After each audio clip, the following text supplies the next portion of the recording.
मलाई थाहा छ सेक्रिफाइस भन्ने कुरा के हो भनेर। मैले चाहिँ सबै कुरा पाउँदिनँ आइनो, मैले त्यो सबै कुराको डिमान्ड राखेर पनि हुँदैन मेरो घरमा, किनकि मेरो ड्याडीले मलाई दिन सक्नुहुन्न भन्ने कुरा मलाई थाहा छ। सबै फुलफिल हुने भए भए त म किन मिडल क्लासमा हुन्थेँ र होइन, म पनि अप्पर क्लासमा हुन्थेँ होला। त्यो भएर मैले जति सक्छु त्यति नै माग्नुपर्छ भनेर मेरो ड्याडीले नसक्ने कुराहरू मैले डिमान्ड राखेर पनि हुँदैन। कसरी हिँड्नुपर्छ, कसरी बोल्नुपर्छ, कस्तो ठाउँमा कस्तो व्यवहार देखाउनु पर्छ, मैले यो कुराहरू चाहिँ सिक्नु पर्छ।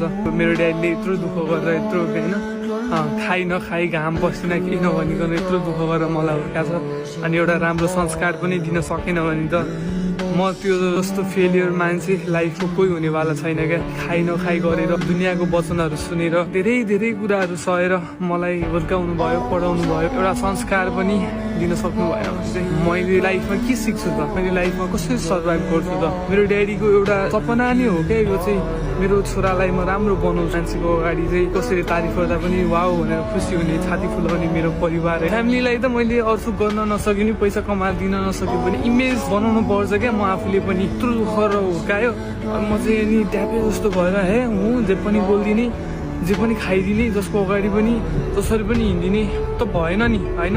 के बित्छ होला क्या त्यो बाबा आमालाई त्यत्रो दुःख